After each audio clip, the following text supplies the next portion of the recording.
Hey, hey, hey, welcome back to another episode of Friday Foods and Facts with your favorite guy, me. So, I want to talk to you today about the market. There's been some changes in the market for the better overall. Over this past week, we've seen some more gains in rates. Things have moved down. Um, so rates as a whole are definitely looking a lot better. Even as of yesterday, for those in the state of Michigan that are watching, um, there was a change to the Michigan State Housing Development Authority program, also called the MISTA program, as far as rates are concerned, and their rate came down as well. So it looks like we're definitely moving in the right direction. If we can continue this trend, especially with some of the reports and meetings that are going to be happening here in the near future. I do believe, like I was saying before, that we will be in a position of normalcy in the market come May or June of next year, which a normal stable market is interest rates around 5%. So that may be high fours or low fives in that range, but that will probably be where we are if we keep on this trend, which is good. So that'll make things more affordable.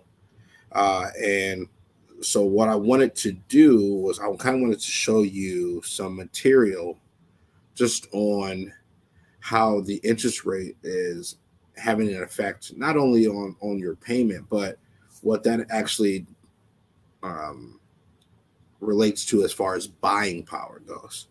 So I'm going to pull up a little graphic here that I have so that you can see it, and then we will review it.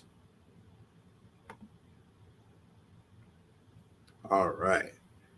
So we are looking at the buying power, right? Now, if you see here, oh, it's got it in. Okay, yeah, looks like rates, we're seeing a current change right now. Actually, that's what that notification was. It was just about a change in the market. I don't think, per this information here, it doesn't look like rates are too much going to change today. We shouldn't see any active reprices right now based upon this information. So that's good. It helps to keep things stable. But as far as the information here on this graphic goes, uh, interest rates, like I was saying before, they change your payment, which changes your buying power.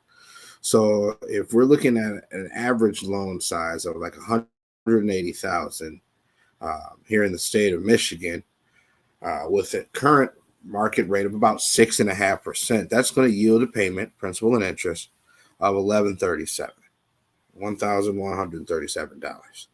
Now, as the market moves up, you're going to see, from 6.5 to 6.25%, you're losing roughly $2,000, $2,500 in buying power per every eighth in interest rate.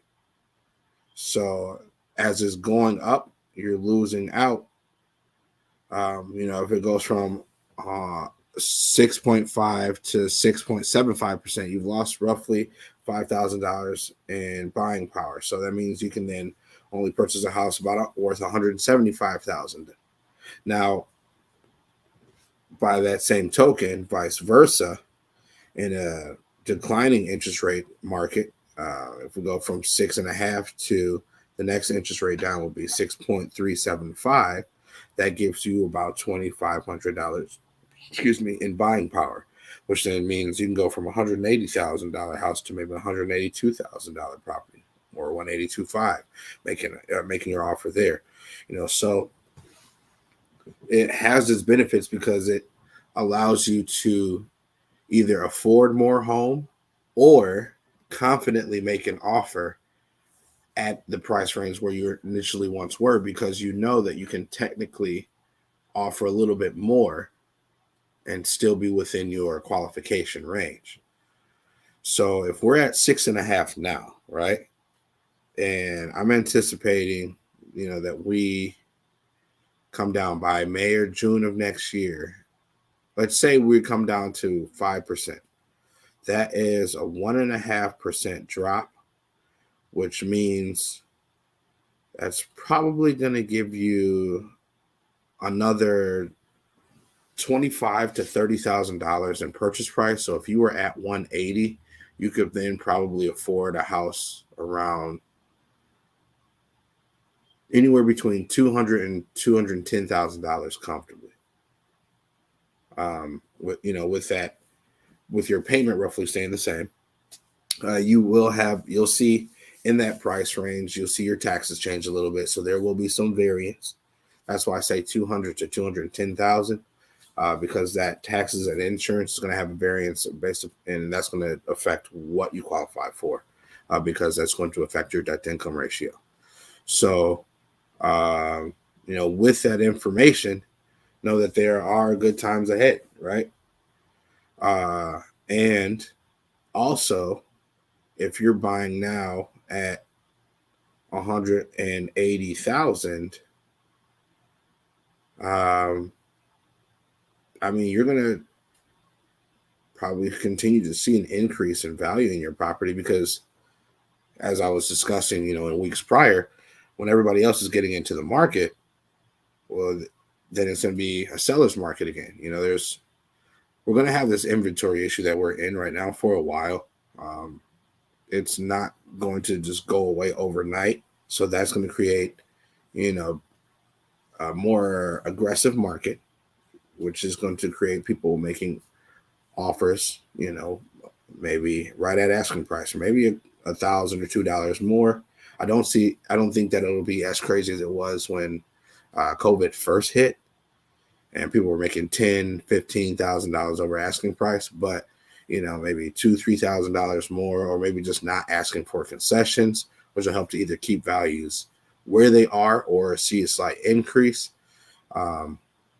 You buying now will benefit from that. And then when your interest rates drop, that's also going to yield a cheaper payment for you. So that's going to help you save money, like that as well.